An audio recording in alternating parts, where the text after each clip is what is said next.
அன்பு நேயர்களுக்கு இனியதொரு வணக்கம். நம்முடைய கடகம் ராசிக்கார நேயர்களுக்கு நம்ம இன்னைக்கு பார்க்க போற இந்த மிக முக்கியமான வீடியோ பதிவுக்கு முழுமையா போறதுக்கு முன்னாடி முழு முதற் கடவுளான அந்த முருகப்பெருமான மனதார முழு ஈடுபாட்டோட வணங்கிட்டு அப்புறமா வீடியோ பதிவுக்குள்ள போயிடலாங்க. ஓம் முருகா போற்றி, ஓம் முருகா போற்றி, ஓம் முருகா போற்றி. என்னை காக்கும் அன்பு தெய்வமே, முருகனே போற்றி. என் வாழ்வில் நல்லதே நடக்கும். நிச்சயமாக நல்லது மட்டும்தான் நடக்கும். பொதுவா நம்மளோட கடகம் ராசிக்காரங்க அப்படின்னு எடுத்துக்கிட்டாலே இவங்க கடவுளை சும்மா பேருக்கு கும்பிட மாட்டாங்க. கடவுளை கண்மூடித்தனமா முழு நம்பிக்கையோட நம்புவாங்க.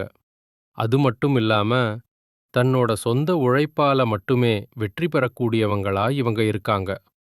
இவங்கள பொறுத்த வரைக்கும் தாம் மட்டும் நல்லா இருக்கணும், தனக்கு மட்டும் எல்லாம் கிடைக்கணும் அப்படிங்கிற அந்த சுயநலம் எல்லாம் துளி கூட கிடையாதுங்க. தன்னை சுத்தி இருக்கிற எல்லோருமே நல்லா இருக்கணும், எல்லாருக்கும் எல்லாமே கிடைக்கணும் அப்படிங்கிற ஒரு உயர்ந்த பொதுநல குணத்தோட இவங்க வாழ்ந்துகிட்டு இருக்காங்க. சிறந்த தலைமை பண்புக்கு ரொம்பவே பொருத்தமானவங்களா இவங்க இருக்காங்க. இவங்க எதையுமே அவசரப்பட்டு செய்யாம மெதுவா, அதே நேரத்துல ரொம்ப நிதானமா, நிச்சயமா வாழ பிறந்தவங்களா இருக்காங்க. இந்த உலகத்துல எதையாவது சாதிச்சு ஒரு பெரிய மாற்றத்தை கொண்டு வரணும் அப்படிங்கறதுக்காக இரவு பகல் பாராம உறக்கமில்லாம உழைச்சுக்கிட்டே இருக்காங்க. இவ்வளவு அருமையான, இவ்வளவு உன்னதமான நற்குணங்களை கொண்ட என் அன்பு கடகம் ராசிக்கார சொந்தங்களே, எல்லாரும் எப்படி இருக்கீங்க? எல்லாரும் ஆரோக்கியமா சௌக்கியமா இருக்கீங்களா? என்னம்மா நீங்க வேற வேலை இல்லாம எங்களை பார்த்து இப்படி ஒரு கேள்வியை கேட்குறீங்களே? இப்போ எங்க வாழ்க்கையில இருக்கக்கூடிய பிரச்சனைகளை எல்லாம் பார்த்தா நாங்க ஆரோக்கியமா இருக்கிற மாதிரியா தெரியுது. நாங்களே ஒவ்வொரு நாளும் கண்ணீர் சிந்தி வாழ்ந்துகிட்டு இருக்கோம். நீங்க வேற எங்க கிட்ட வந்து காமெடி பண்றீங்க அப்படின்னு உங்க மனசுல நீங்க நினைக்கிறது எனக்கு நல்லாவே புரியுதுங்க. என் அன்பு கடகம் ராசிக்காரர்களே, கலங்காதீங்க. உங்க வாழ்க்கையில இருக்கக்கூடிய இந்த கஷ்டமான சூழ்நிலை எல்லாமே இனி வரக்கூடிய காலங்கள்ல பனி போல மறைய போகுதுங்க. உங்களுடைய நீண்ட நாள் ஆசைகள், உங்களுடைய கனவுகள் எல்லாமே ஒவ்வொன்னா நிறைவேறப் போகுது. இதுவரைக்கும் திருமணம் ஆகாதவங்களுக்கு கூடிய சீக்கிரமே டும் டும் டும்னு கெட்டி மேளம் கொட்டி திருமணம் நடக்கப் போகுது. அதே போல குழந்தை பாக்கியம் இல்லாதவங்களுக்கு மழலை செல்வம் கிடைக்கப் போகுது. பூர்வீக சொத்து ரீதியாக இருந்த அனைத்து விதமான பிரச்சனைகளுக்கும் ஒரு நிரந்தரமான தீர்வு கிடைக்கப் போகுது. உங்களுக்கு நியாயமா வரவேண்டிய அந்த பூர்வீக சொத்து தானா தேடி வந்து உங்க கையில சேரப்போகுதுங்க.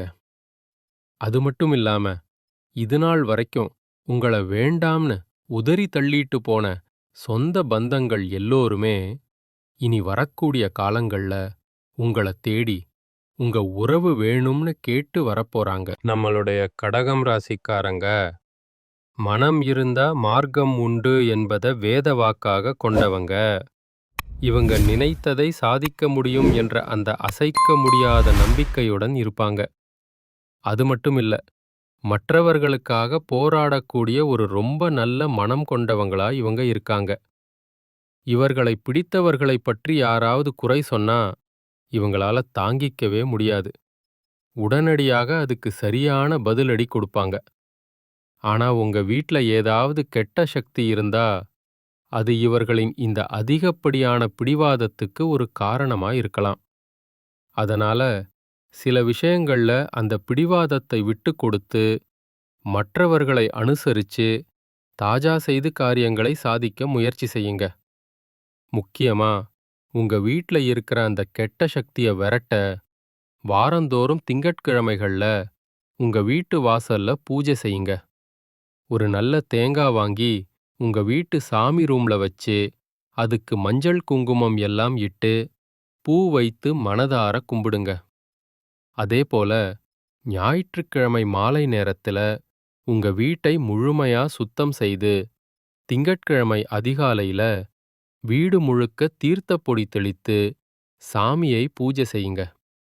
பச்சை கற்பூரம் வாங்கி தேங்காயுடன் சேர்த்து வைத்து சந்திர பகவானுக்கு பாலபிஷேகம் செய்யுங்க. ஒவ்வொரு திங்கட்கிழமையும் அப்புறம் பௌர்ணமி நாட்களிலும் தொடர்ந்து ஒரு 11 வாரங்களுக்கு இத நம்பிக்கையோட செஞ்சுக்கிட்டே வாங்க. முக்கியமா பௌர்ணமி அன்னைக்கு உங்க ஊர்ல இருக்கக்கூடிய சிவாலயத்துக்கு போய் அங்க சந்திர பகவானுக்கு பாலபிஷேகம் செய்யுங்க. அப்படி அபிஷேகம் பண்ணின அந்த பாலை கொஞ்சம் வீட்டுக்கு கொண்டு வந்து சுத்தமான தண்ணீர்ல கலந்து உங்க வீடு முழுக்க துளித்து விடுங்க. குறிப்பா வீட்டின் 8 மூலைகளிலும் படுற மாதிரி நல்லா துளித்து விடுங்க. மஞ்சள் பொடி கலந்த சாதத்தை கொஞ்சம் கொஞ்சமா அங்கங்க வையுங்க. சாமி ரூம்ல வைத்த தேங்காயின் மேல் பச்சை கற்பூரத்தை வச்சு ராத்திரி எல்லாரும் சாப்பிட்டு முடித்த பிறகு தூங்குவதற்கு முன்னாடி அதை ஏற்றி உங்க வீட்டு வாசல்ல நின்னு 3 முறை சுற்றி போட்டு உடைத்துருங்க. இத நீங்க செஞ்சீங்கன்னா நிச்சயமா எந்தவிதமான கெட்ட சக்திகளும் உங்க வீட்டை நெருங்கவே நெருங்காதுங்க. பொதுவாவே வீட்ல கெட்ட சக்தி விலக மிக முக்கியமான 3 விஷயங்களை நீங்க செய்யணுங்க. தினமும் உங்க வீட்ல ஒரு தீபம் ஏற்றி வையுங்க. தயவு செஞ்சு வீட்டை எப்பவுமே இருளா இருக்க விடாதீங்க. வீட்ல எப்பவும் நல்ல வாசனை இருந்துகிட்டே இருக்கணுங்க. அதேபோல இல்லை, முடியாது என்ற எதிர்மறையான வார்த்தைகளை அதிகமா நீங்க பயன்படுத்தாதீங்க.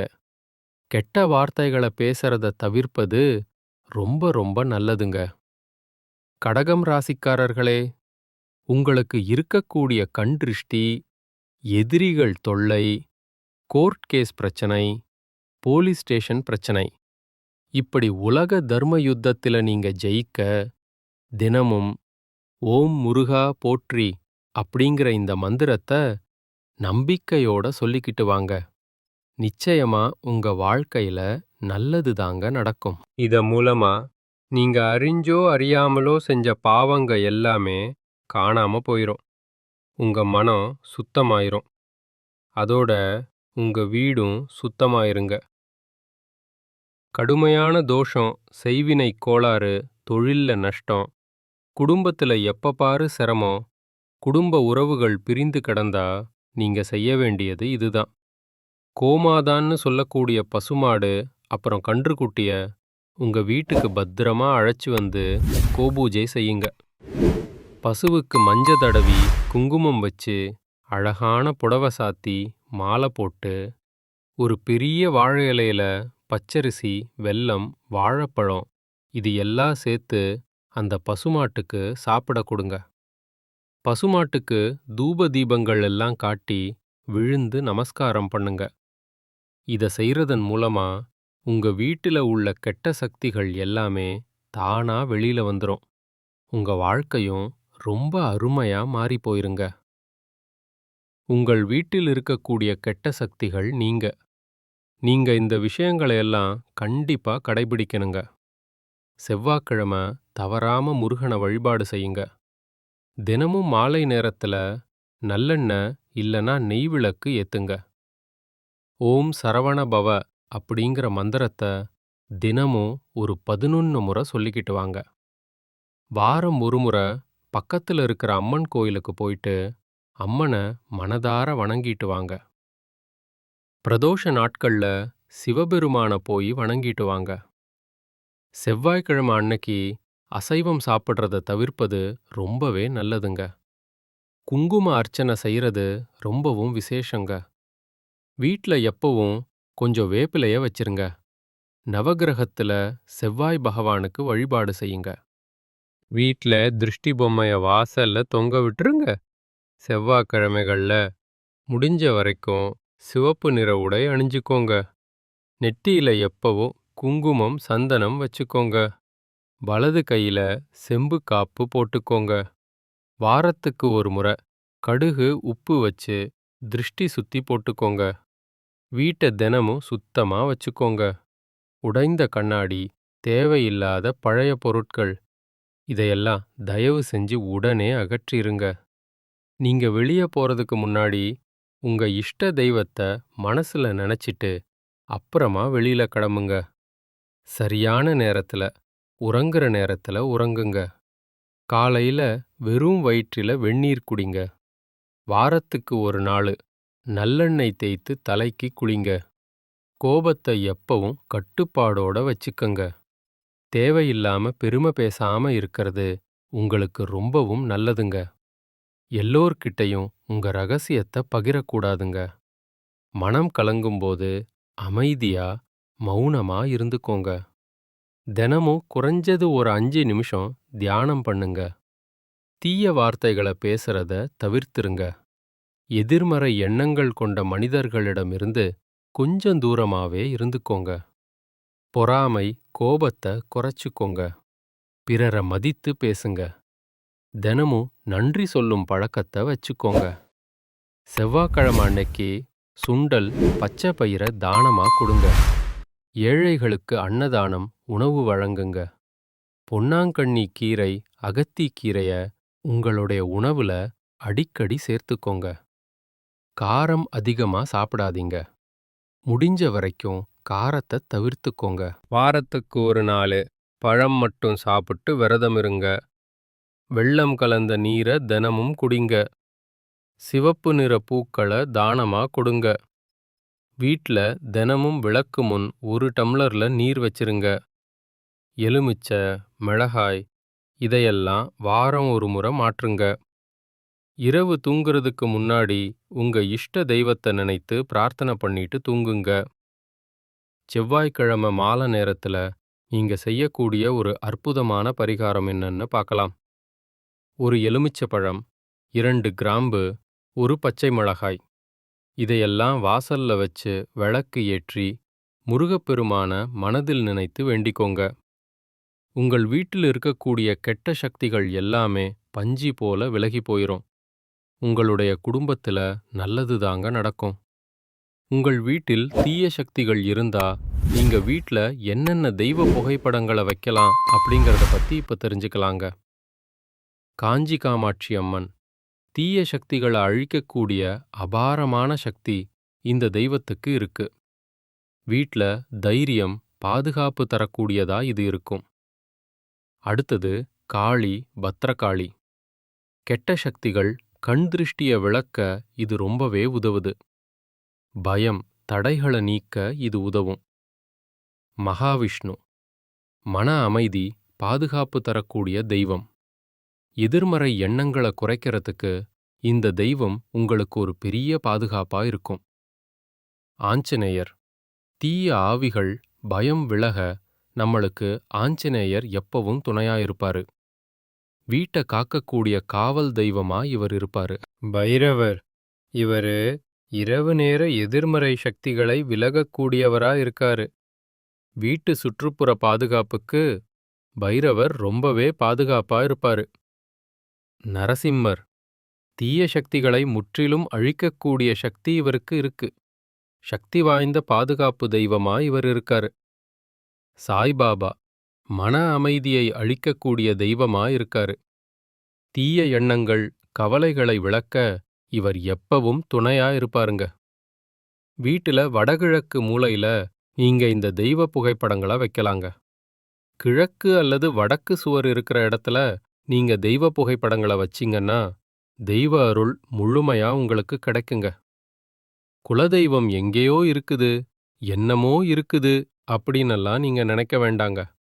நீங்க எங்க இருந்தாலும் ஒரு தீபம் ஏத்தி வச்சு அந்த தீப ஒளியில தெய்வங்கள் இருக்கிறாங்க அப்படின்னு நினைச்சு வழிபாடு செய்யுங்க.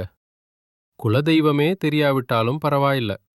வீட்ல தீபம் ஏற்றி வச்சு ஏதாவது ஒரு நல்ல நாள்ல குலதெய்வத்தை மனசுல நினைச்சு வழிபாடு செய்யுங்க. குலதெய்வ வழிபாடு. உங்க குலம் காக்குங்க, குலம் தழைக்கும். முதல்ல குலதெய்வம், அப்புறம் இஷ்டப்பட்ட தெய்வம், அப்புறம் உங்களுக்கு விருப்பப்பட்ட தெய்வங்க, எந்த கோயிலுக்கு போனாலும் என்ன பண்ணாலும் ஏற்றமில்ல அப்படின்னு நீங்க சொல்லுவீங்க. தினமும் காலையில எந்திரிச்ச உடனே சூரிய பகவான பார்த்து நமஸ்காரம் பண்ணுங்க. அவங்களுடைய அனுக்கிரகம் இருந்தா போதும். மற்ற கிரகங்களெல்லாம் சாதகமா இல்லனா கூட பரவாயில்ல. அந்த சூரியனுடைய பிரகாசம் உங்க வாழ்க்கையவே பிரகாசமா மாத்திருங்க. அந்த வெளிச்சம் உங்கள வந்து சேருங்க. உங்க வாழ்க்கையில் இருக்கக்கூடிய கண்ணீரெல்லாம் கரைஞ்சு போயிரும். கடகம் ராசிக்காரர்களை சுற்றி எப்போதுமே நிறைய பேச்சுக்கள் இருக்குங்க.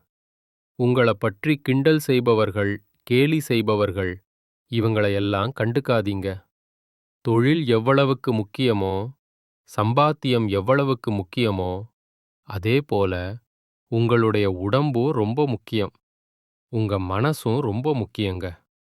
ஒரு மனிதனின் உண்மையான மூலதனம், முதலீடு என்ன தெரியுமா? வேற ஒண்ணும் இல்லைங்க. உங்க மனசும் உங்க உடம்பும் தாங்க.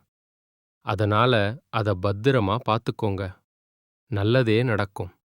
நிச்சயமாக என் அன்பானவர்களுக்கு நல்லது மட்டும்தான் நடக்கும். நன்றி, வணக்கம்.